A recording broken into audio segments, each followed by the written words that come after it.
Paano i-turn on at i-turn off ang encrypted chat or tinatawag na end-to-end encrypted chat? Last month pag open natin ng Messenger may mag-pop up na create PIN. Ang end-to-end encrypted chat ay parang secret conversation para sa mga may tinatago. So kapag naka end-to-end encrypted chat kayo guys, pwede niya iset to automatic delete sa inyong mga messages at hindi rin kaya pwedeng mag-delete sa inyong mga messages at si Messenger na mismo ang mag-delete sa inyong mga messages depende sa inyong set. So ngayon paano siya i-turn on kung hindi pa naka-turn on ang inyong encrypted chat?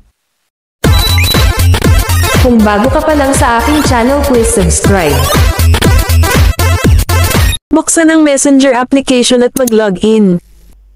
Pindutin ang 3 lines nasa taas. Pindutin ang settings.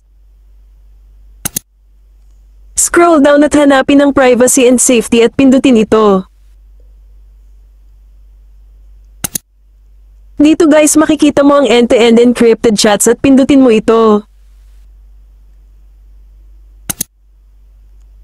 At pindutin ang message storage. Dito guys kailangan natin ito i-turn on secure storage at pindutin lang ito.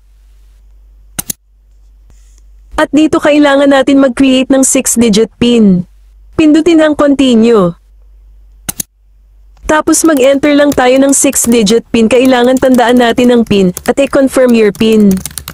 Kailangan tandaan natin ang nilagay na PIN para mag-login tayo sa ibang device ay kailangan natin ang PIN.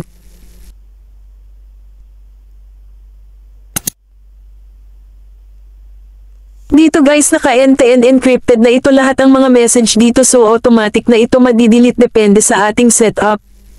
At paano naman ito i-turn off ang end-to-end encrypted chats? Pindutin ang 3 lines nasa taas. Scroll down at hanapin ang privacy and safety at pindutin ito. Dito guys makikita mo ang end-to-end encrypted chats at pindutin mo ito. At pindutin ang message storage. Dito guys nakalagay last backup, makikita natin ito kung kailan tayo nag-end-to-end encrypted chat, kung kailan natin ito nag-create ang PIN. Scroll down lang natin at makikita natin dito ang turn off secure storage at pindutin lang ito. Pindutin ang continue.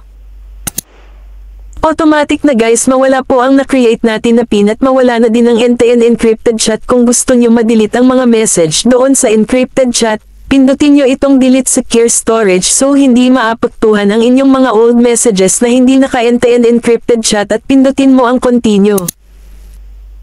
Pindutin ang continue.